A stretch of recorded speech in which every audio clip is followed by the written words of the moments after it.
Good afternoon. Jason here, Birchfield Family Farm, Oxford, Ohio.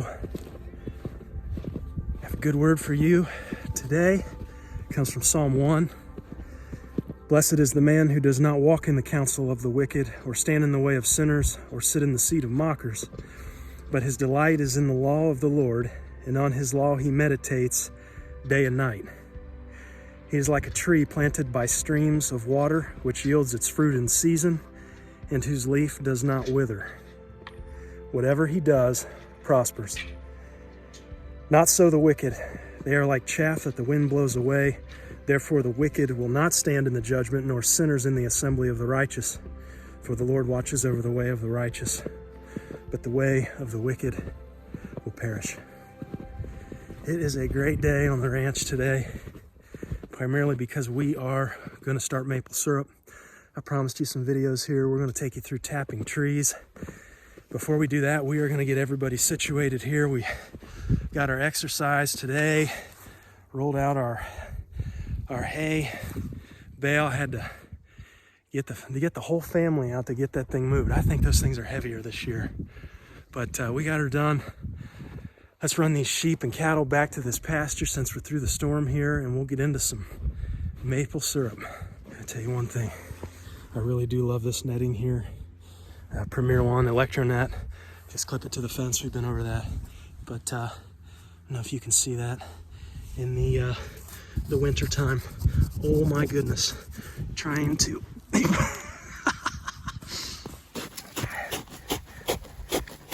little song and dance here too. You want to make sure we don't touch the old hot wire here. Hey, looky there. All right, we got the fence frozen to the ground too. That's all right. Go. Okay.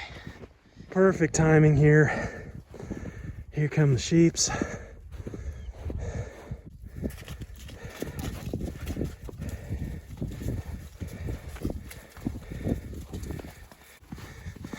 Come on.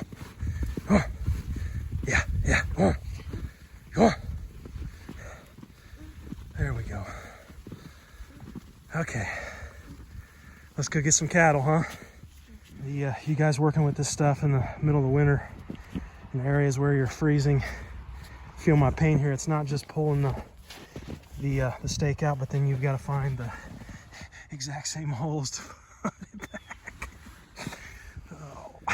Okay, before we move cattle here, I'm trying to make this a little bit more interesting. Maple season is here. The season for us here in Ohio lasts anywhere from 4 to 6 weeks. There's tons of information that I could get into here on maple syrup. Today, I'm just going to focus on tapping trees today for sap collection. So if you have questions, as always, leave them in the comments. I'll try to answer them if I get time. Know this, I'm not claiming to be an expert. I say this on our videos. We're just ordinary folks trying to make it work. But we've been doing this 3, 4, 5 years now, I think. We've picked up a few tricks here and there as the kids fight and throw snowballs. In my mind, there are 4 primary reasons maple syrup works for us here on the farm. Number 1, it's the time of year. There's nothing else going on. Animals are typically in this paddock where I'm at. We got an automatic water, throwing them a little bit of hay, but sheep and cattle are together. No garden, no seeds, nothing much growing this time of year. So this time of year really works. There's just not a whole lot else going on. It's a short season. Number 2, low inputs, buckets, taps, and just a way to boil. And you can do this on a shoestring budget, no problem. You could take plastic recyclables out and put them on a tree and collect sap. There's all kinds of different ways that people do this, but there's not a lot of overhead to really get in this, and it scales really well though too. Reason number three is just absolutely delicious. And it does have some nutrition. Maple syrup does. High in antioxidants, typically has nutrients like zinc, magnesium, calcium, potassium.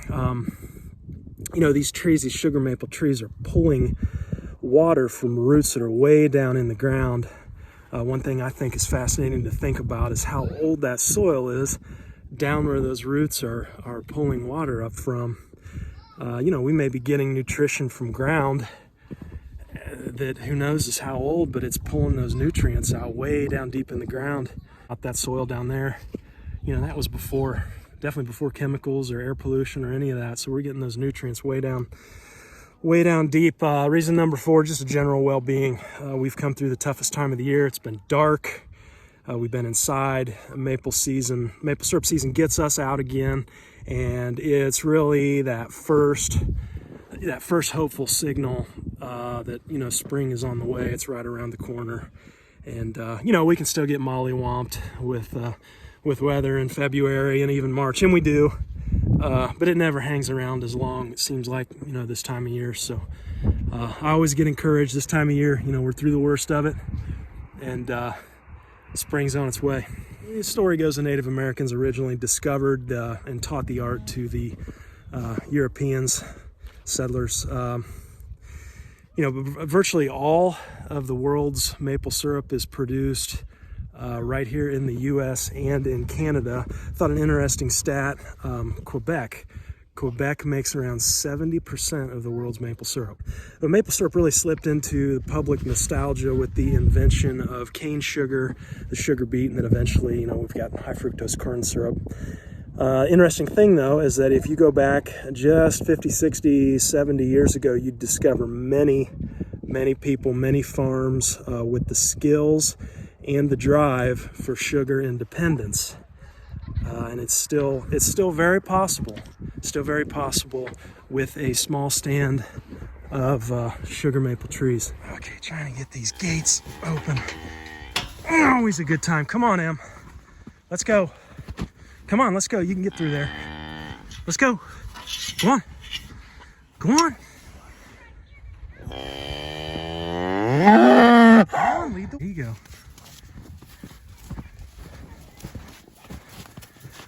Okay. Well, Daisy, looking good. Patrick, the big dog.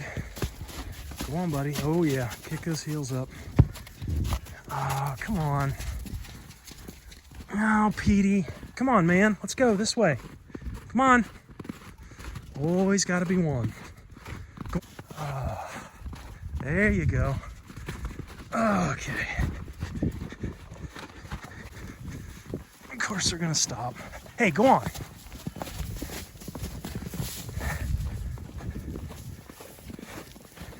Go on, big.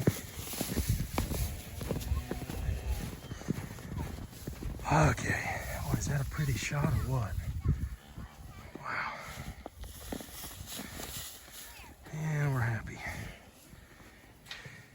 Okay, back to syrup. One question we get quite a bit is, does it have to be a sugar maple tree if I want to make syrup? And the answer is absolutely not.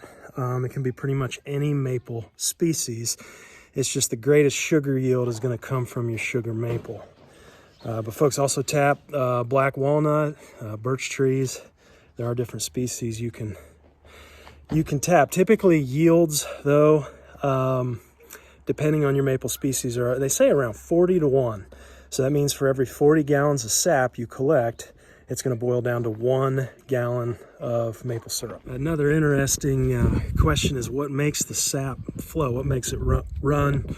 Why is it unique to this time of year? In the fall, the deciduous maple trees send their sap back into the ground. In late winter, as we start to thaw, the tree begins sending that sap back up. The sap runs during the day when the temperatures get above freezing, and as long as we're dropping below freezing at night, the pressure from that rising temperature is what's going to cause that sap to flow. Now, when the trees start to bud out, the season's over. In the taps, the holes that you made, they're going to heal up, hopefully.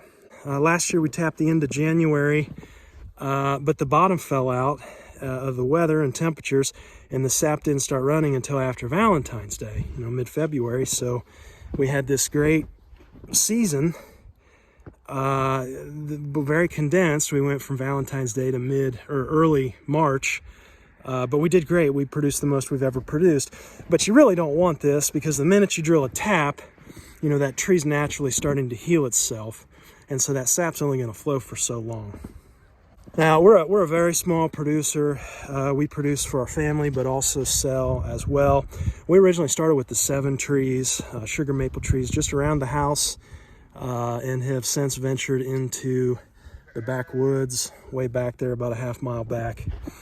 Our numbers for last year, we set 41 taps, had 15 buckets, yielded 10 gallons, 26 ounces of syrup, which came from 342.5 gallons of sap that we collected.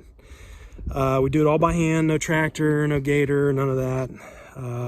You know, again, it works for us. Being out, getting the exercise is, you know, something that we value as a family this time of year. We also boil our sap over firewood. We'll get into the evaporator setup and how we do that in another video. You know, to accomplish this, there's all kinds of technology out there they have now. You know, you got vacuum pumps, reverse osmosis machines, preheaters, just tons of machines you can incorporate to cut down your time, especially on the boiling side of it. We've thought about reverse osmosis, but I kind of like the just the old way. It's just simple. University of Vermont has done some experimentation on more of a sugar maple plantation type of setup. They cut off the tops of sugar maple saplings, and they connect this like vacuum port thing to the top of the trees, and then run that to a vacuum pump, and essentially just they're pulling out the sap. They've reported a yield per acre is increased substantially over traditional tapping. But again, I look at that and it's like, well, you know, good for them. But that's a lot of horsing around, I think. Plus, you know, who wants a farm full of these like topped off tree saplings? You know, they're not producing leaves, really only useful for about 6 weeks out of the year. So, you know, we're a bit old fashioned. We use just the regular old trees, dropping our leaves, using that for compost, provide a shade in the summertime, really valuing the tree for what it is. But that being said, I do use advancements in the smaller tap technology and research, specifically with tubing. Let's talk a little bit about tubing. So we started out using the more traditional 5/16 inch tubing. You can see this here. It's just a food grade tubing. And then through a few years of doing that and just doing different research, we discovered the 3/16 inch. So started with 5/16 down to 3/16 now. You know, Cornell Maple Program set up 3 different tests back in 2014 and compared 3/16 inch line, the smaller line, to the bigger 5/16, and discovered the 3/16 line, the smaller line, pulled more of a vacuum, resulting in higher sap yields. Now, this is with no vacuum pump. How much higher? Up to 62% higher sap yields with the smaller 3/16 line. It makes no sense to me. It has something to do with a natural vacuum that you're pulling, even without a vacuum pump. But since I came across that research, we have switched over to the smaller food grade lines. It's been good. This is the plastic tap we use at the top. We use a heat gun to attach the tubing, 3/16 inch tubing, to the tap. Another quick note on our number of taps. We get some questions sometimes on, well, how many taps can you put in a tree? It does vary by size of the tree. So generally speaking, 12 to 20 inches diameter tree, do 1 tap. 21 to 27 inches diameter tree can take 2 taps, and greater than 27 inches in diameter, you can do 3 taps. They say never to go over 3. We have done that, and with our smaller tubing and taps, I do kind of push the limits. Sometimes I do put more than 3 in. Just a side note too, you know, if you are just producing this for family and not selling, you know, you can do whatever the heck you want. We've got a neighbor in town that just puts 1 or 2 taps in one sugar maple tree, and he collects just the sap. Doesn't even boil it. Supposedly there's health benefits to just that sap, drinking just that sap. It's more like a water, but they've you know, it's been said it's good for thyroid, those types of issues. I got another neighbor that boils and only boils it down maybe halfway. She says she doesn't want her kids to have all that sugar. You know, saying it's still good, just a little, not quite as thick as regular syrup. But there's all kinds of options here for tapping maple trees. Okay, first taps of the season here. We're going to be running our tubing through our bucket lids. Pretty tight fit. Just ordered 2 on these holes in the buckets, or the bucket lids that we're drilling. These are 9/32. We're using a 9/32 inch drill bit to tightly, you want those holes to be tight. You don't want water getting in when it rains. 9/32.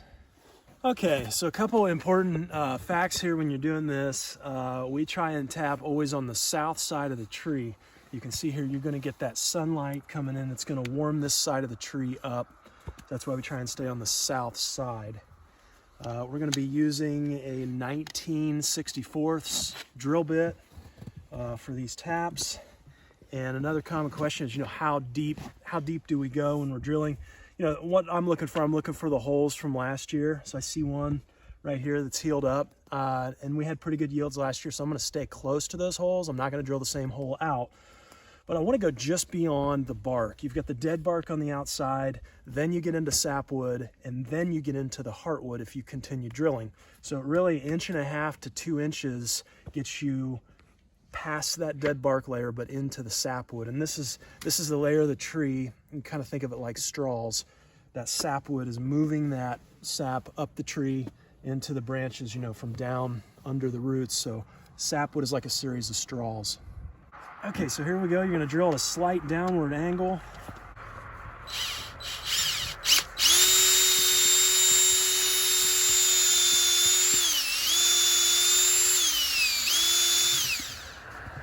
Okay, so normally it's best to use a rubber mallet. Of course, can't find the mallet, so we'll use a hammer. You just want these snug in there. All right, just drilled this one. We got a gusher. All right, get that thing pounded in there, sir. Don't hit my hand, please.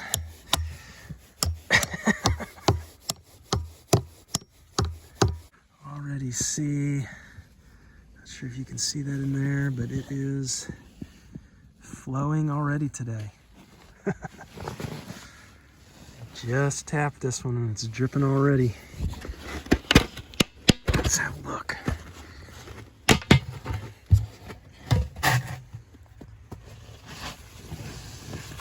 Oh yeah, there's 2 of them going already. No, 3. All of them.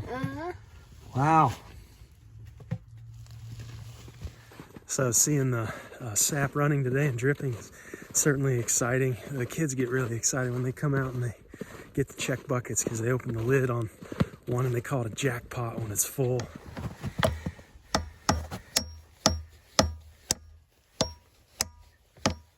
There you go. Hold that tongue right.